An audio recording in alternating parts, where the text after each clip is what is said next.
ഇന്ന് നമ്മൾ തയ്യാറാക്കുന്നത് പച്ചപ്പപ്പായ കൊണ്ട് നല്ല രുചിയുള്ള ഹെൽത്തി ആയിട്ടുള്ള 2 തരം വിഭവങ്ങളാണ് കേട്ടോ. ഇതിനായിട്ട് ആദ്യം നമുക്ക് എടുക്കേണ്ടത് പച്ചപ്പപ്പായ തന്നെയാണ്. ഇനി ഇതിൻ്റെ തൊലിയൊക്കെ ഒന്ന് കളഞ്ഞ ശേഷം ഗ്രേറ്റ് ചെയ്തിട്ട് എടുക്കാം. ഇതുപോലെ മുഴുവനും ഗ്രേറ്റ് ചെയ്തെടുത്തു കഴിഞ്ഞാൽ ഇതിവിടെ ഒന്ന് മാറ്റി വയ്ക്കാം.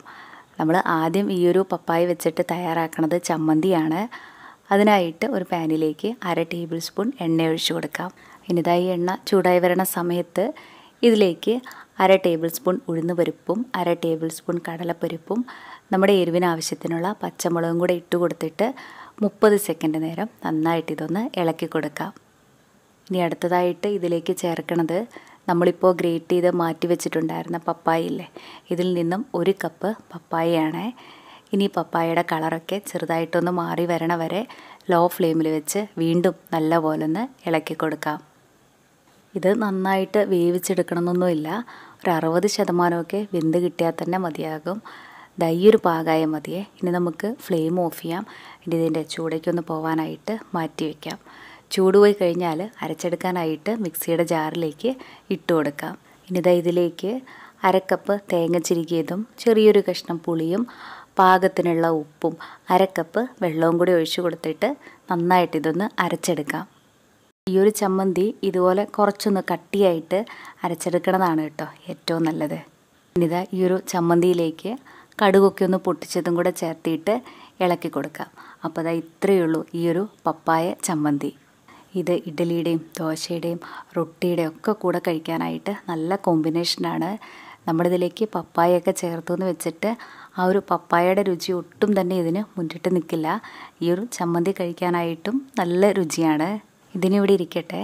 ഇനി അടുത്തതായിട്ട് നമ്മൾ നേരത്തെ ഗ്രേറ്റ് ചെയ്ത് വെച്ചിട്ടുണ്ടായിരുന്ന പപ്പായയില്ലേ, ഇതിൽ നിന്നും 1/2 കപ്പ് പപ്പായ ഒരു ബൗളിലേക്ക് ഇട്ട് കൊടുക്കാം.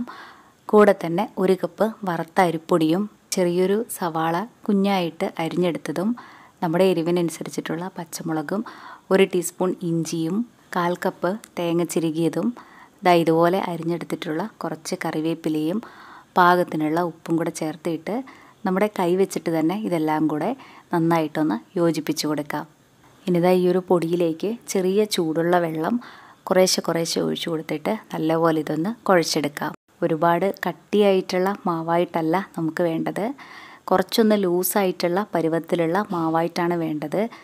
ഇതുപോലെ എനിക്കിത് നല്ലപോലെ കുഴച്ചെടുക്കാനായിട്ട് 1/4 കപ്പ് വെള്ളമാണ് കേട്ടോ വേണ്ടി വന്നത്.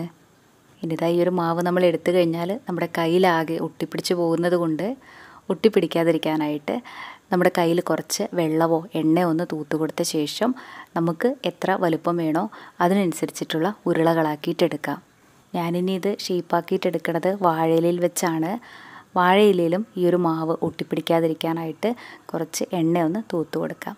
അതിനുശേഷം ഈ ഒരു ഉരുള ഇതിലേക്ക് വെച്ച് കൊടുത്തിട്ട് കൈ വെച്ചിട്ട് തന്നെ ഇതുപോലെ ഷേപ്പാക്കി കൊടുക്കാം. ഇത് ഷേപ്പാക്കി എടുക്കാനായിട്ട് വാഴയില തന്നെ വേണമെന്നും ഒരു നിർബന്ധവുമില്ല.